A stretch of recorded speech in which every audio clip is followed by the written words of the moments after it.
이스라엘 백성들의 계속된 이 죄, 파멸을 계속해서 예고하시는 하나님, 그럼에도 불구하고 돌이키지 않는 이스라엘의 모습들, 우리가 읽어왔던 지금 한 달간의 이야기가 이거로 이렇게 정리될 수 있겠다. 사람이 얼마만큼 망가질 수 있을까? 이 사람이 얼마만큼 죄악에 빠질 수 있을까? 뭐 이렇게 고민을 해봤을 때 끝이 없다라고 하는 말이 정말 맞는 것 같아요.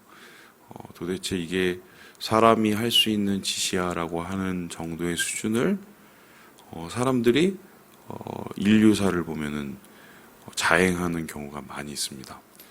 사람이 사람을 죽이는 것에서 끝나지 않고 자신의 감정과 또 자신의 복수심을 위해서 못쓸 짓을까지 하는 뭐 이런 일들이 많이 자행되는데, 더 흥미로운 것은 뭐냐면 맨 처음에는 어떻게 그럴 수 있어라고 생각을 하다가 그런 이제 폭력이나 또한 그런 여러 가지의 악들이 하나 둘씩 이제 생겨나기 시작하고 그게 익숙해지기 시작하면 사람들이 당연하게 여겨지는, 그러니까 그러면서 이제 같이 동반 하락을 하는 뭐 이런 모습이 인류의 역사다라고 해도 이제 과언이 아니겠습니다. 이스라엘 백성이 바로 그런 모습이라고 볼 수 있어요.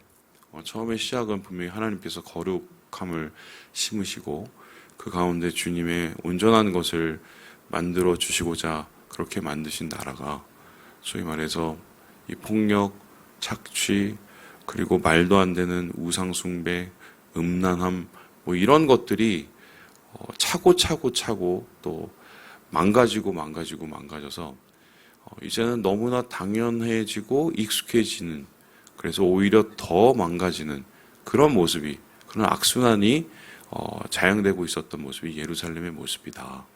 그래서 주님께서는 그들의 지금 영적 상태를 좀 심각하게 바라보시면서 이제는 더 이상 구제불능, 처치불능의 상태라는 것을 이제 몇 사람을 통해서 얘기를 하는데요. 처음에 이 얘기를 하십니다. 우리 함께 1절의 말씀을 같이 한번 읽어보도록 하겠습니다. 시작. 여호와께서 내게 이르시되 모세와 사무엘이 내 앞에 섰다 할지라도 내 마음은 이 백성을 향할 수 없나니 그들을 내 앞에서 쫓아보내라. 예레미야가 하나님 앞에 기도를 했죠. 하나님, 유다 백성들을 버리지 마시고 그래도 긍휼을 한번 베풀어 주셔서 멸망으로부터 좀 구해달라고 이렇게 하나님 앞에 구했는데, 하나님께서 말씀하시기를 야, 모세가 와도 안 돼, 사무엘이 와도 안 돼, 이렇게 이야기를 했습니다. 왜 여러 사람들 중에 모세와 사무엘을 얘기를 했을까? 여러분 아시는 것처럼 이제 모세는 어떤 사람입니까?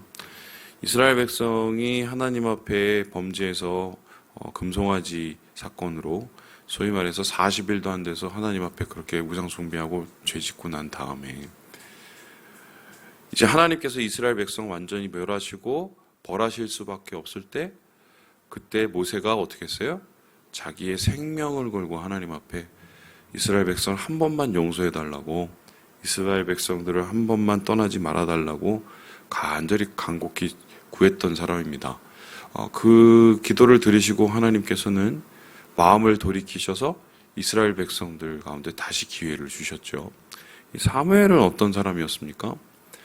엘리라는 제사장 그리고 그의 두 아들 지은 죄로 인해서 하나님의 거룩한 언약궤가 뺏겨지고 블레셋과의 싸움에서 완전히 거의 멸망 수준의 이 패배를 당해서 이스라엘 백성들 말 그대로 엉망진창의 상황에 처해 있을 그때 아무도 이제 더 이상 이 살 수 있는 얘기를 할 수 없고, 또 사사기의 끝자락에 정말 인간성조차 망가져서 도대체 이 사람들이 다시 시작할 수 있을까, 그런 희망이 없는 그 멸절된 상태에 사무엘이 일어나죠. 미스바에 모이라고 하죠. 그리고 거기서 하나님 앞에 무릎 꿇고 우리가 다시 한번 시작을 해보자, 회개를 선포합니다. 그 회개 끝에 회복이 일어나고 회복 끝에 승리가 일어나죠. 그래서 소위 말해서 미스바 대각성 집회를 통해서 거의 죽어 있던 이스라엘 백성을 심폐소생술로 살려낸 사람이 바로 사무엘이라는 사람입니다. 그런데 그렇게 위대한, 그렇게 엄청난 능력을 가진 이 두 사람조차도 이스라엘 백성들이 어쩔 수 없다. 이 사람조차도 이제 와도 안 된다. 이 사람들이 기도를 해도 나는 들어줄 수가 없다라고 말하는 건 도대체 어느 정도의 수준이라 이렇게 될까? 오늘 좀 말씀 속에서 충격적인 얘기가 나오는데, 저 어제 이제 이 말씀을 읽고 한참을 봤어요. 한참을. 이걸 어떻게 받아들여야 될까? 바로 6절인데요. 우리 함께 6절의 말씀을 같이 한번 읽어보도록 하겠습니다. 시작. 여호와께서 이르시되 내가 나를 버렸고 내게서 물러갔으므로 내게로 내 손을 펴서 너를 멸하였노니 이는 내가 뜻을 돌이키기에 지쳤음이로다. 바로 이 끝의 구절인데요. 내가 뜻을 돌이키기에 지쳤음이라. 여기서 말하는 나는 하나님이시고 하나님이 이스라엘에 대한 심판의 그 계획을 돌이키시기에 이젠 더 이상 지쳐서 어쩔 수 없다. 이렇게 얘기를 스스로 얘기하십니다. 여러분 찬송가 가사에서도 나오지만 우리 하나님의 은혜와 하나님의 사랑을 뭐라고 얘기합니까? 하늘을 두루마리 삼고 바다를 먹물 삼아도 한없는 하나님의 사랑 다 기록할 수 없겠네요. 하나님 사랑 바다로 하늘과 같은데 이제 그 기록을 해도 끝이 없는 게 하나님 사랑이라고 얘기를 하는데 하나님 은혜라고. 그런 하나님의 끝없는 은혜에도 불구하고 하나님이 지쳤다? 하나님이 어떻게 지치실 수 있지? 이런 거? 아마 지치시는 하나님이라기보다 더 이상 방법이 없는 하나님이란 말이 더 낫지 않을까 싶은데 이제는 하나님께서 그들을 돌이키려 그들을 회복시키려 그들을 회개시키려고 해도 더 이상 방법이 없는 상황, 더 이상 하나님께서 어쩔 수 없는 상황 속에 처했기 때문에 내가 지쳤다라는 표현을 쓴 게 아닌가. 저는 그런 말을 들었어요. 그러면서 그런 생각이 잘 들었습니다.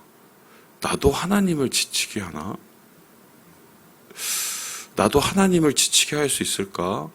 나의 삶의 모습을 통해서 주님이 지칠 수 있을까? 여러분, 우리가 언제 지칩니까?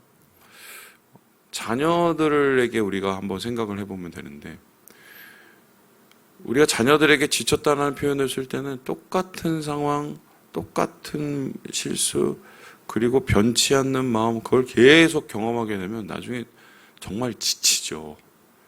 있는 힘조차 다 빠져버리는, 도대체 방법이 없는 바로 그런 하나님의 마음이 오늘 6절에 표시될 때 하나님께서 그 심중이 얼마나 불편하셨는지를 다시 한번 새겨볼 수 있습니다.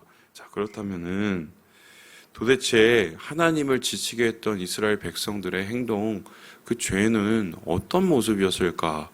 어떻게 하면 하나님의 끝없는 사랑을 지치게 하고 하나님의 모든 것을 방법 없게 만드는 그것은 도대체 무엇일까? 얘기를 했을 때 오늘 4절에 이렇게 이야기를 하고 있어요. 우리 함께 4절의 말씀을 같이 한번 읽어보도록 하지요. 시작.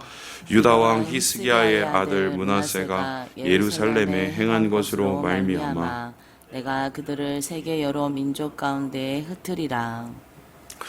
누구의 얘기를 갑자기 하고 있냐면 므낫세의 얘기를 하고 있습니다. 므낫세. 여러분, 유대 왕 중에는 여러 악한 왕들이 많지만 특별히 이 북이스라엘에서 죄를 얘기할 때는 여로보암의 죄를 얘기해요. 그리고 유대의 죄를 얘기할 때는 항상 므낫세의 얘기를 합니다. 그러면은 왜 하필 여러 왕 중에 므낫세에 대한 이야기를 할까? 한번 생각을 해볼 때 므낫세가 누군지를 생각하면은 좀 이해가 쉽습니다. 므낫세는 이스라엘의 특별히 유대 왕 중에서 가장 우상 숭배에 빠졌던 가장 예루살렘 성전을 더럽게 했던 사람이었습니다. 그런데 그가 우상을 많이 섬기고 영적으로 간음을 한 게 그게 문제가 아니라 그의 시작에 좀 이상했다는 거예요. 그의 시작이 언제냐면 바로 히스기야라는 선한 왕입니다. 자기 아버지가 유대의 몇 안 되는 선한 왕 히스기야였어요. 그런데 그 히스기야 왕의 아들이, 선한 왕의 아들이, 하나님이 기뻐하시는 왕의 아들이 가장 악한 왕이 됩니다. 히스기야는 영적으로 무너져 있던 이스라엘 백성들을 소위 말해서 종교개혁을 해서 다시 하나님께로 돌이키게 한 사람이고, 그리고 성전을 깨끗하게 하고, 그리고 유월절이나 이런 절기를 깨끗하게 했던, 정말 하나님이 보시기에 선한 일들을 많이 했던 사람인데, 그러한 아버지의 모습을 보면서 자랐음에도 불구하고 정반대의 행동을 합니다. 그래서 가장 찬란했던 그 시기가 얼마 되지도 않고 바로 가장 암울한 시기로 극적으로 바꿔버린 것이 바로 므낫세라는 왕입니다. 이 이후로, 이 므낫세 이후로 이 이스라엘, 이 남유대는 돌이킬 수 없는 죄로 이제 빠지게 되는데요. 그 모습을 그대로 본받아서 므낫세처럼 점점 더 망가지게 되지요. 그렇다면은 므낫세가 왜 이런 선택을 하게 되었을까 한번 생각을 해본다면, 므낫세 입장에서는 정치를 한 거예요. 그러니까 그 당시에 이제 국제 정치 정세를 보면서 우리 유대가 살아갈 수 있는 방법을 고민을 했고, 그러면서 일종의 주변 국가와 교류를 했고, 그 주변 국가와 교류를 하면서 어떻게 합니까? 그들의 신을 받아들였어요. 일종의 외교를 했습니다. 뿐만 아니라 당시에 히스기야에 의해서 종교개혁이 일어나고, 그 종교개혁 때문에 눌려있던 사람들의 이제 소위 말해서 이 죄의 욕구들을 히스기야가 충족시켜줬어요. 왜냐하면은 그렇게 해서 그들의 환심을 사기 원했던 것 같아요. 그러니까 이 사람은 소위 말해서 자기의 권력, 또 자기가 가지고 있는 여러 가지의 것을 확대시키기 위해서 정치적인 선택, 외교적인 선택을 합니다. 자기가 살려고 그런 선택을 했는데, 자기는 살았는지 모르겠지만 이스라엘 백성들과 영적인 유대 백성들을 완전히 간음하고 멸망으로 빠뜨리는, 나만 살자고 하다가 결국 모두를 죽이는 그런 일을 했던 것이 바로 므낫세입니다. 그래서 진짜 우리가 정치 지도자들을 정말 잘 세워야 되고, 우리 리더들을 정말 잘 세워야 되는 이유가 뭐냐면, 한 사람의 영향력이 정말 크기 때문이에요. 한 사람을 잘 세우면은 우리가 교회가 서고, 한 사람을 잘 세우면은 나라가 서고 공동체가 서는데, 반면에 한 사람을 잘못 세우면 순식간에 이 모든 것들이 무너질 수 있습니다. 목사님, 그 한 사람 때문에 이렇게 좌지우지가 될까요? 왜 그러냐면요. 이 민주주의는 더 그런 게 뭐냐면, 우리의 욕구를 통해서, 투표를 통해서 선출한 사람이 바로 그 사람이기 때문이에요. 그러니까 우리가 뭐 전 정권도 그렇고 이번 정권도 그렇고 전전 정권도 그렇고, 야, 저 인간은 왜 저래, 저 대통령은 왜 저래, 이렇게 욕을 할 수 없는 게, 그런 대통령을 세운 게 우리의 자화상이에요. 우리의 욕구의 결과예요. 그래서 이 므낫세라는 이 괴물 같은 인물이 유대 백성들을 엉망진창으로 만들고, 소위 말해서 유대 백성이 함께 무너졌던 이유가 그들 속에 있는 소위 말해서 흙탕물 같은 것들을 다 끄집어내는 그런 역할을 했던 것이 이제 므낫세인데요. 결국 이런 모습 끝에 이스라엘 백성은 하나님을 지치게 만들어서 더 이상의 긍휼이라는 것을 사라지게 만드는 이런 참혹한 결과를 냈다. 이게 오늘 말씀의 전체적인 이야기라고 보일 수 있겠습니다. 자, 그렇다면은 오늘 이 이야기를 통해서 우리가 깨닫게 되는 것은 무엇입니까? 좀 하나님의 마음을 좀 우리가 한 번이라도 생각하고 우리의 삶을 돌아봤으면 좋겠다. 나는 주님을 기쁘게 하는 사람인가? 아니면 주님을 지치게 하는 사람인가? 예. 하나님이 나를 향해서 바라보면서 기쁨을 이기지 못하시는가? 아니면은 있는 은혜마저 지치게 만드는 존재가 나의 모습인가? 오늘의 나의 삶은 과연 어떤 모습인가? 한번 이거를 좀 고민해 봤으면 좋겠고요.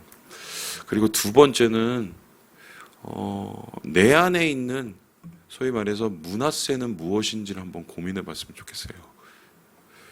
나뿐만 아니라 주변 사람들까지 망가뜨릴 수 있는 그 이기적인 마음들, 그리고 이기적인 선택들, 그것 때문에 무너지는 나의 삶과 또 우리 공동체, 뭐 이러한 책임감에 대한 고민을 좀 한 번씩 해봤으면 좋겠습니다. 왜냐하면 그런 고민이 우리의 영혼을 살리기 때문이에요. 제가 항상 말씀드리지만 고민하는 사람은 무너져도 다시 일어섭니다. 자기를 돌아보기 때문이에요. 주님 안에서의 이러한 은혜를 향한 이런 고민들을 포기하지 마시고 주님을 기쁘게 하시는 오늘 하루를 살아가시며 하나님 앞에 영광 돌리시는 우리 모든 형제 자매들 되시길 주님의 이름으로 축원합니다.